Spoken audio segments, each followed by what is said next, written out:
लोग कहते हैं सोच समझ के काम करो, तो सोचने का काम मन करता है और समझने का काम बुद्धि करती है। बुद्धि को अंतर चक्षु भी कहते हैं, अंतर मन भी कहते हैं, अंतर आत्मा की आवाज भी कहते हैं, इनर कॉन्शियस भी कहते हैं, अनेक नाम है।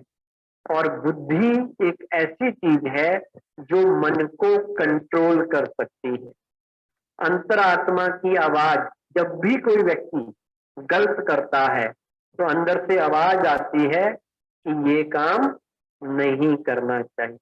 जिसकी बुद्धि थोड़ी भी रिफाइन है, थोड़ी भी शुद्ध है, पवित्र है, पावरफुल है, अंदर से आवाज आएगी ये काम नहीं करें। लेकिन हम लोग क्या करते हैं, अंतरात्मा की आवाज को दबा देते हैं। एक व्यक्ति कुछ गलत करता है, किसी का कत्ल करने जाता है, तुरंत अंदर से आवाज आएगी नहीं। अगर वो कत्ल सचमुच करके आ गया तो उससे पहले उसे अपनी आत्मा का, अंतरात्मा का, बुद्धि का कत्ल करना पड़ता है।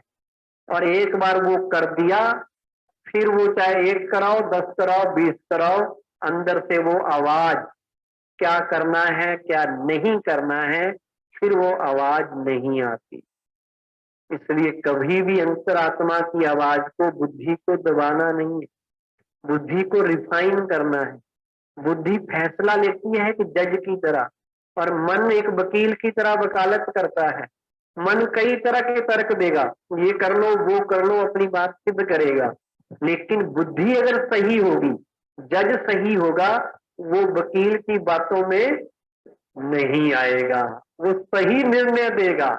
तो क्यों ना हम अपनी बुद्धि को इतना अच्छा बनाएं, क्यों सही समय पे सही फैसला दे, सही निर्णय दे। यही राजयोग है। राजयोग में हम बुद्धि को भी शुद्ध बनाते हैं, पवित्र बनाते हैं, और मन और बुद्धि का तालमेल बैठाते हैं। मन सोचता है, बुद्धि देखती है। मेडिटेशन जब हम करेंगे तो बुद्धि का काम है पिक्चराइज करना, उसकी पिक्चर बनाना, और जिस चीज की पिक्चर बन जाती है उस तरह के संकल्प अपने आप चलते हैं। मेडिटेशन में मन भागता है, क्यों भागता है? क्योंकि बुद्धि तस्वीर ही नहीं बना पा रही। जो आप याद करना चाहते हैं, जहां फोकस करना चाहते हैं, सबसे पहले बुद्धि से उसकी तस्वीर बनानी पड़ेगी, तो आपका ध्यान लगेगा। तो ये बुद्धि का भी बड़ा गहरा ज्ञान है। तीसरी आत्मा की शक्ति है संस्कार, जिसे सब कॉन्शियस भी कह देते हैं। जो कर्म हम करते हैं, बुद्धि ने फैसला दे दिया, अच्छा या बुरा जो भी मिला। बुद्धि लगाम है घोड़े की, मन अगर घोड़ा है तो मन को काबू करने की लगाम क्या है? बुद्धि। पर बुद्धि अगर खराब हो जाए फिर कुछ नहीं हो सकता, बुद्धि भ्रष्ट हो जाए तो वो भी भ्रष्ट नहीं होने देनी। मन बुद्धि दोनों श्रेष्ठ बना के रखने हैं। फिर जो आप कर्म करेंगे वो संस्कार बने। बार बार जो कर्म किए जाते हैं वो हैबिट बनते हैं, और गहरी हैबिट्स बाद में संस्कार बन जाती हैं। वो हमारे पास्ट के कर्मों के आधार पे, वो पास्ट की मेमोरी है संस्कार। और संस्कारों का शुद्धिकरण भी बहुत जरूरी है। कईयों के संस्कार बहुत, कहते बड़े रावण वाले संस्कार हैं।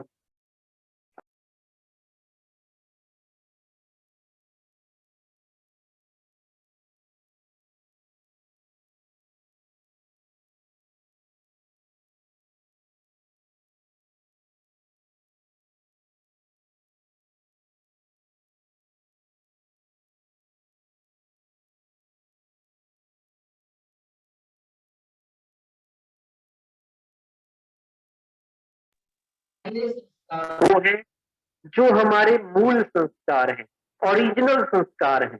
जब आत्मा परम धाम से, परमात्मा के घर से इस सृष्टि पे आई, जन्म लिया, तो हम सब के अंदर वो असली वाले मूल संस्कार, ओरिजिनल संस्कार, जो 7 गुण मैंने बताए, प्रेम, शांति, सुख, आनंद, वो 7 संस्कार, 7 गुण, वो 7 ओरिजिनल गुण, वो मूल संस्कार हैं, वो सबके अंदर है, असली वाले। तभी तो जब छोटा बच्चा जन्म लेता है तो कितना प्यारा लगता है, सोए सोए भी उससे ना कितने प्यार की फीलिंग आती है। बच्चा लेटा भी हो घर में छोटा सा तो दिल करता है उसको देखने का। जब वो हंस रहा होता है तब तो और अच्छा लगता है, तो रोता हुआ भी अच्छा ही लगता है। क्यों? क्योंकि वो ओरिजिनल है, उसमें अभी कोई बुराई का संस्कार आया नहीं है। और जैसे जैसे फिर वो बड़ा होने लगता है उसमें बुराई हावी होने लगती है, ओरिजिनल वाले संस्कार छिपने लग जाते हैं, और इस दुनिया में वो छल कपट झूठ ईर्ष्या गुस्सा अहंकार लालच ये सारे संस्कार ऊपर से इनकी लेयर चढ़ जाती है, पुराने वाले मर्ज हो जाते हैं। लेकिन है सब में, सबके अंदर वो 7 गुण हैं, सबके अंदर वो हैं, पर हमने वो दबा दिए। दूसरे किस्म के संस्कार हैं पूर्व जन्म के संस्कार। हम सब जानते हैं कि हम एक लंबी यात्रा पे, ये यात्रा केवल इस जन्म की नहीं है, कई जन्मों से शुरू हुई है। कई बार जन्म लिए, शरीर छोड़े, तो पूर्व जन्म में जो हम कुछ करके आए वो संस्कार भी हमारे साथ है, और वो होते हैं। एक घर में कोई बच्चा पैदा होता है, 3 साल में संस्कृत के श्लोक बोल रहा है, 5 साल में मैथमेटिक्स की थ्योरम सुना रहा है फिजिक्स की, 6 साल में गीता का ज्ञान सुना रहा है। कहां से आ गया उसके अंदर ये सारी बातें? किसी ने पढ़ाई नहीं। तो लोग कहते हैं इसमें पूर्व जन्म के संस्कार उदय हो गए हैं। पिछले जन्म में शायद पंडित जी रहा होंगे, बहुत बड़े साइंटिस्ट रहे होंगे, अब याद है उन्हें सब कुछ, याद आ गया। लेकिन वो सबके साथ नहीं होता, किसी किसी के साथ होता है। पर कई बार क्या होता है, तो बहुत अच्छा आदमी भी होता है ना, इतनी बड़ी गलती कर देता है कि लोग कहते हैं इतना अच्छा आदमी था, इससे ऐसा कैसे हो गया, इसने ये गलती कैसे कर दी? तो इसका मतलब वो पिछले जन्म का कोई ना कोई वो गलत वाला संस्कार एकदम उदय हो गया, बाहर आ गया। तो वो भी पूर्व जन्म के संस्कार भी हमारी पर्सनैलिटी को इफेक्ट में लाते हैं। तीसरे किस्म के संस्कार हैं, वो भी बड़े इंपॉर्टेंट हैं, वो है हमारे माता पिता से मिले संस्कार, खानदानी संस्कार। जहां हम पैदा हुए, माँ बाप कितनी चीजें सिखाते हैं, परिवार के लोग कितनी चीजें सिखाते हैं, उनका भी असर हमारे ऊपर पड़ता है। एक छोटा बच्चा था, छोटा बच्चा को किसी ने सिखाया कि झूठ मत बोलो, वो बात बात पर झूठ बोलता था। बड़ा पक्का कराया उसको, संकल्प दिलाया कि झूठ मत बोलो। साथ में एक व्यक्ति खड़ा था, वो हंस रहा था, कहते जी इसको कुछ भी सिखा दो, ये झूठ बोलना नहीं छोड़ेगा। मैं क्या, क्यों नहीं छोड़ेगा? कहते जी इसके पिताजी को भी मैं जानता हूँ, इसके दादा को भी जानता हूँ, इनके खानदान में सारे झूठ बोलते हैं, तो ये जन्मजात इनके संस्कार झूठ बोलने के हैं, ये नहीं सुधरने वाला। तो वो भी एक संस्कार है। चौथे किस्म के संस्कार है संग के रंग में आए हुए संस्कार। हमने जन्म लिया, कुछ माता पिता के संस्कार हुए, कुछ हैं जो हम लोगों के, कितने लोगों से मिलते हैं, कितने हमारे दोस्त बनते हैं, उनके संग में रह के वो भी हमारी पर्सनैलिटी को चेंज कर रहे हैं, उसका भी इफेक्ट हमारे ऊपर पड़ रहा है। इसलिए लोग कहते हैं बुरी संगति से बच के रहो, क्योंकि बुरी संगत में जाओगे तो वो वाले संस्कार आपके घर में, आपके बच्चे में, आप में आ जाएंगे। इसलिए संग किसका करो? अच्छे का संग करो। तो आप तो अच्छी जगह आए हैं, इससे अच्छा संग क्या होगा? लेकिन कई लोग खराब लोगों के संग में भी आ जाते हैं और बिगड़ जाते हैं, तो वो संस्कार भी हमें प्रभावित करते हैं। अब ये 4 किस्म के संस्कार तो वो हैं जो हैं तो हैं, बन जाते हैं। अब अगर इनको बदलना है, इनको अच्छा बनाना है, इनको सही रूप देना है, तो वो है हमारे 5वें किस्म के संस्कार, और वो है जो हम खुद अपनी इच्छा शक्ति से, अपनी विल पावर से, अपनी डिटर्मिनेशन से बनाते हैं। जो हम खुद कहते हैं कि नहीं, अब मैंने ये आदत छोड़ देनी है, ये बुराई मेरे में आ गई थी जाने अनजाने में, आज से मैंने इसको छोड़ दिया। उससे आपकी पर्सनैलिटी ट्रांसफॉर्मेशन होती है, और वो कभी भी छोड़ सकते हैं आप। ये नहीं कि बचपन में, कभी भी छोड़ सकते हैं। जब 9 साल के नरेंद्र को आभास हुआ कि मुझे अपने संस्कार बदल के कुछ अच्छा करना है, तो वो इच्छा शक्ति के साथ गया महात्मा गांधी।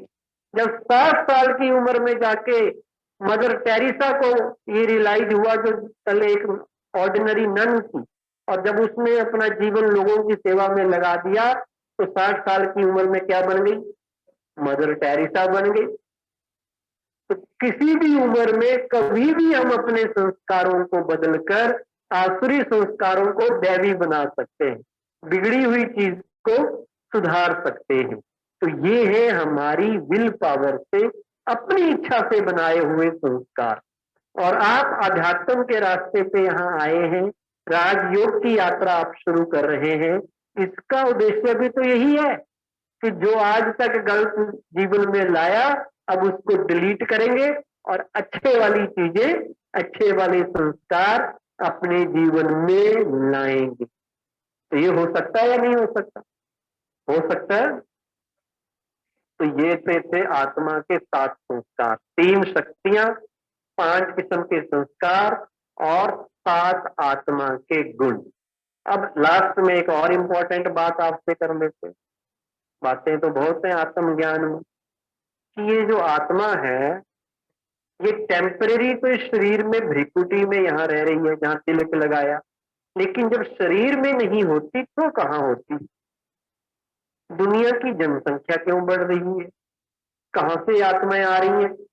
बढ़ती जा रही है ना, कहीं से तो आती होंगी। तो ये भी ज्ञान है।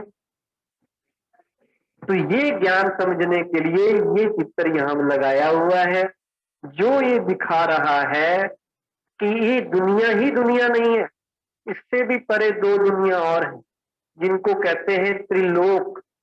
परमात्मा को कहते हैं त्रिलोकीनाथ। तो एक तो ये लोक है मनुष्य लोक, मृत्यु लोक, जहां हम रह रहे हैं, साकार मनुष्य लोक, 5 तत्वों की बनी दुनिया।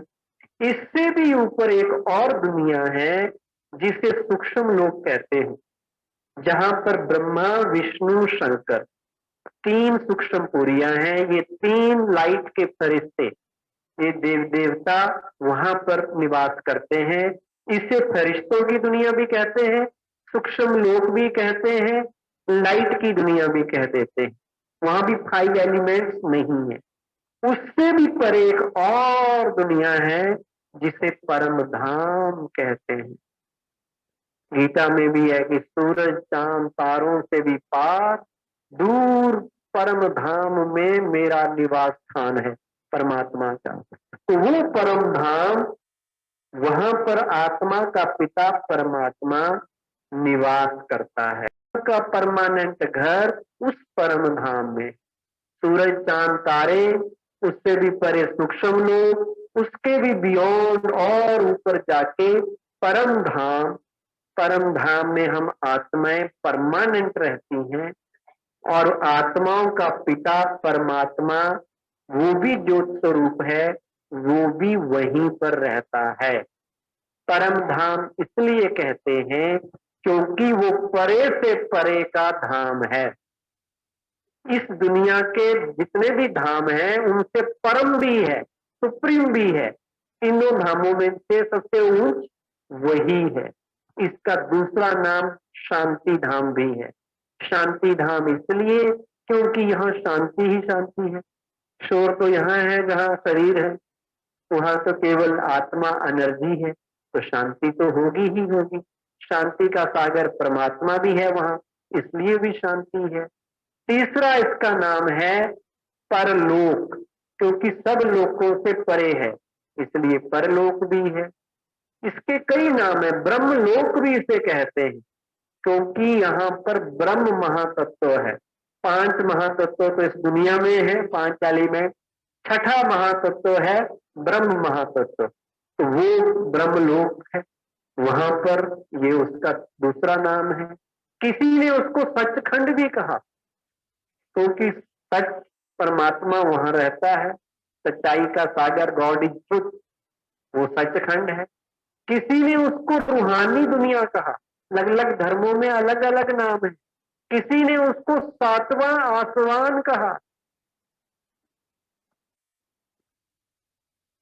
वो सातवां आसमान। गिन लो आप, 1 2 3 कितने आसमान। जैसे हमने 3 लोग कहे, उन्होंने आसमान ही 7 बना दिए। कहने का मतलब ये है कि वो सबसे परे से परे उस परम धाम में परमात्मा भी रहता है और हम आत्माएं भी परमानेंटली वहीं पर रहती हैं।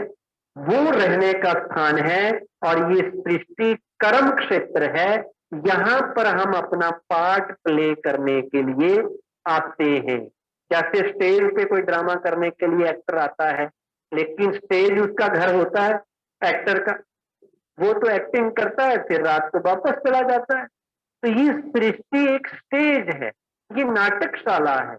यहाँ हम कर्म करने के लिए आए हैं, लेकिन ये हमारा रियल घर नहीं है। तो हम सबका असली घर क्या है? वो परम धाम, वो ब्रह्मलोक, वो शांति धाम।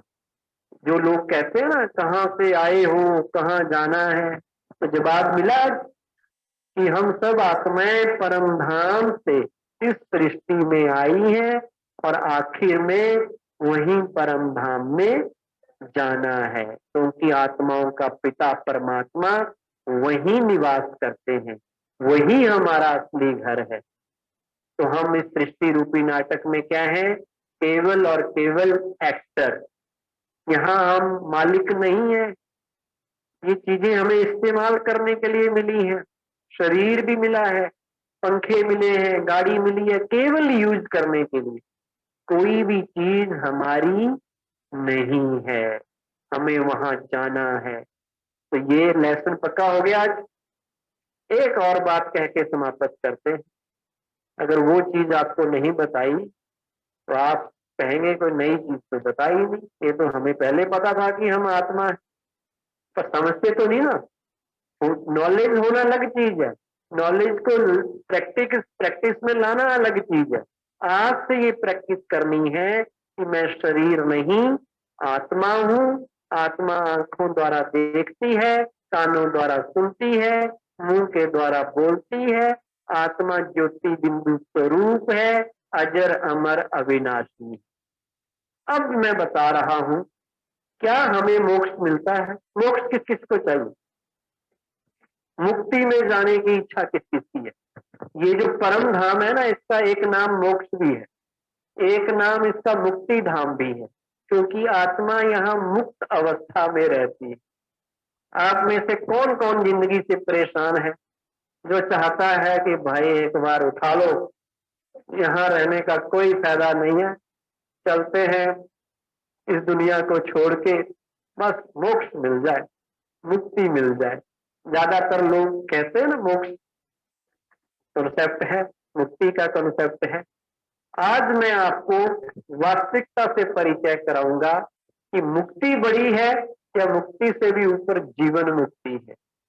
एक है मुक्ति की आप शरीर से अलग होके आत्मा होके रह जाओ, और मैंने कहा कि आत्मा शरीर के बिना कुछ भी नहीं है, शरीर भी आत्मा के बिना कुछ नहीं है। दोनों होते हैं तो ही जीवन होता है। तो एक है मुक्ति और एक है जीवन मुक्ति। मतलब रहो जीवन में, रहना दुनिया में, पर बुराइयों से मुक्त होके रहना है, दुख से मुक्त होके रहना है, अशांति से मुक्त होके रहना है। अब दोनों में से कौन श्रेष्ठ है, ये मैं आपको समझाऊंगा। एक एग्जाम्पल, मल्टीपल फ्लोर है, 10 मंजिल की बिल्डिंग है, और आप सबसे ऊपर रहते हो अपने बच्चों के साथ। अब आपके बच्चे आपको कह रहे हैं कि नीचे ग्राउंड में सारे बच्चे खेल रहे हैं, हमने भी नीचे जाना है, हमें परमिशन दो। आप कहते हैं भी नीचे क्यों जाना, वहां गेम खेलोगे, दूसरा बच्चा धक्का दे देगा, तुम्हें चोट आएगी, तुम्हारे साथ चीटिंग हो जाएगी। बच्चे कई किस्म के हैं, कुछ भी कर सकते हैं, तुम नीचे मत जाओ, यही वीडियो गेम खेलो। तो बच्चा मानेगा? वो कहेगा भाई मजा तो नीचे है, वीडियो गेम तो मैं रात को भी खेल लूं, लेकिन असली गेम तो नीचे चल रही है बच्चों की, मैं तो जाऊंगा। तो माँ बाप कहते हैं जाओ। चला गया बच्चा नीचे, सारा दिन बच्चों के साथ खेला, उसमें कभी हार कभी जीत, कभी कुछ कभी कुछ, फुल एंजॉय कर रहा था। लेकिन जैसे जैसे शाम का टाइम आया, तो लोग उसके साथ चीटिंग भी करने लगे, लोग उसको तंग करने लगे, कोई धक्का देने लगा, किसी ने चोट लगा दी, किसी ने कुछ किया, किसी ने कुछ किया, और वो रोने लग गया। अब माँ बाप क्या करेंगे? वो नीचे जाएंगे, उसको चुप कराएंगे, कहेंगे मना किया था ना, चल अब ऊपर चल। वो आ जाता है ऊपर, रात हो गई है, उसको खाना खिलाते हैं, सब कुछ करते हैं, फिर वो सो जाता है आराम से। अब सवेरे उठता है तो आज वो जाएगा खेलने या नहीं? जाएगा या कहेगा नहीं नीचे तो बड़ा गड़बड़ है? जाएगा ना। कितना भी उसको रोकेंगे वो रुकेगा, क्योंकि वो कहेगा खेल तो नीचे चल रहा है, मैंने ऊपर बैठ के करना क्या है? वो नीचे जाएगा ही जाएगा। उसी तरह इस दुनिया में जब हम दुखी होते हैं, परेशान होते हैं, तंग आ जाते हैं, कहते हैं अब नहीं मेरे से होता, तो हम क्या कर कहते हैं? एक हारा हुआ व्यक्ति क्या सोचता है, जिसको चोट लग गई कि बस चलो इस जन्म मरण के चक्कर से छूट जाओ और ऊपर परम धाम में मोक्ष में जाके बैठ जाओ। अब मान लो वहां बैठ भी गए, तो वहां आपके पास शरीर है? परम धाम में तो शरीर होता ही नहीं, वहां तो आत्मा है, और आत्मा बिना शरीर के कुछ कर ही नहीं सकती। वो तो ऐसे है जैसे आपको पत्थर बना के रख दिया, ना आप देख सकते, ना सुन सकते, ना आपको सुख ना दुख, ना ये पता कि मैं परम धाम में बैठी हूँ या मोक्ष में बैठी हूँ। शरीर तो चाहिए ना। हर चीज आत्मा कैसे एक्सपीरियंस करेगी? बिना शरीर के तो कुछ है ही नहीं, हो तो एनर्जी है। जैसे हवा एक एनर्जी है, सूरज की एनर्जी है, ऐसे वो भी एक एनर्जी है। अब वो ऊपर बैठ जाए तो कब तक बैठेगी? हाँ, दुखी हुई, तंग हुई, न कुछ भी हुआ, आप भी अपने घर जाते हैं, सारा दिन काम करते हैं, तो घर में जाते हैं, घर में रिफ्रेश होते हैं, थकान दूर करते हैं, फिर सवेरे सारा दिन बेड पे तो नहीं लेटे रहते, सारी एक एक रात को लेटेंगे, फिर ये तो नहीं कि सारी उम्र बेड पे लेटे रहोगे, कहोगे ना कि काम करना है, कुछ धंधा करना है।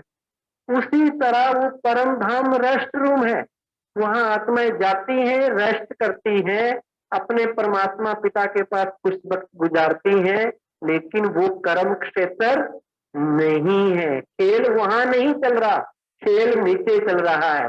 तो खेल खेलने के लिए हर आत्मा की इच्छा रहेगी कि मैं ऊपर से नीचे कभी ना कभी आऊं और खेल में हिस्सा लूं। क्योंकि जिस व्यक्ति में कोई हुनर होगा, कोई कला होगी, कोई ज्ञान विज्ञान, कोई विशेषता होगी, तो वो अपनी कला दिखाएगा या आराम से घर पे लेटा रहेगा? तो परम धाम, मुक्ति धाम लेटने का नाम है। वहां पर थकान दूर करने के लिए आत्माएं कलयुग के अंत में जाती हैं। परमात्मा सब आत्माओं को साथ लेके जाता है, लेकिन परमानेंट वहां नहीं रखता। कुछ को सतयुग में भेज देता है, फिर धीरे धीरे पॉपुलेशन बढ़ती है। त्रेता युग में आते आते जो लाखों में थी वो करोड़ों में हो गई, आते आते कलयुग में वो अब अरबों में हो गई है। जनसंख्या इसलिए बढ़ रही है क्योंकि ऊपर से आत्माएं परम धाम से अपने अपने रोल के अनुसार नीचे उतरती जा रही हैं। अब आपने साइड एक्टर बनना है या हीरो एक्टर? ड्रामा में दो तरह के एक्टर होते हैं, एक होते हैं जो आधे मिनट के लिए आगे कहीं दिख गए, जी मैं भी था। अमिताभ बच्चन रेलवे में जा रहे थे तो भीड़ इकट्ठी हो जाती है, उनको दिखाना होता है, तो भीड़ में कई आ जाते हैं, शूटिंग हो जाती है, बाद में उनको दिखाते भी नहीं, कई बार ऐसा भी हो जाता है। तो अब आपने साइड एक्टर बनना है या हीरो एक्टर? और हीरो एक्टर कौन होता है? जो स्टार्टिंग से लेके एंड तक पार्ट बजाता है या बीच में आके खत्म हो जाता है? तो जिसका ऑल राउंड पार्ट होता है वही हीरो है, जो सतयुग में भी रहा, त्रेता में भी रहा, द्वापर में भी रहा, कलयुग एंड तक रहा, वो हीरो है। वो हमारे देवी देवता हुए जो सतयुग से लेकर एंड तक रहते हैं। तो ये महानता है।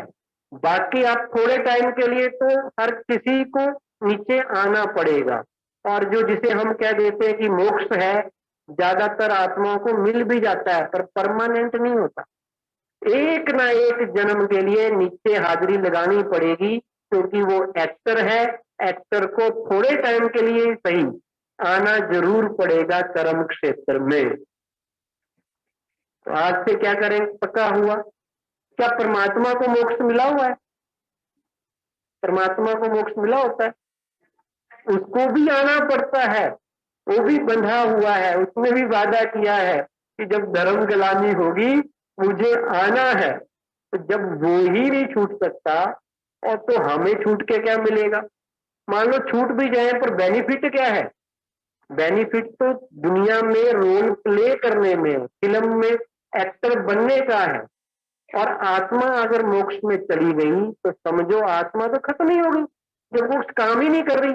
और एनर्जी कभी न पैदा होती है न खत्म होती है। तो आत्मा का रोल भी अविनाशी है, उसे कभी न कभी सृष्टि रूपी रंगमंच पे पार्ट बजाने, चाहे 1 दिन के लिए आना पड़े, 10 दिन के लिए आना पड़े, पर वो आएगी जरूर। और महान वो है जो 5000 का साल का जो चक्कर है, सतयुग में भी रहे, त्रेता में भी रहे, द्वापर में भी रहे और कलयुग में भी रहे। और जो सतयुग और त्रेता युग वाली स्टेज है उसे जीवन मुक्ति कहते हैं, जो हमारे देवी देवताओं को प्राप्त थी, हमारे बुजुर्गों को प्राप्त थी। मुक्ति जीवन में रहते हुए बुराइयों से और अज्ञान से और दुख से।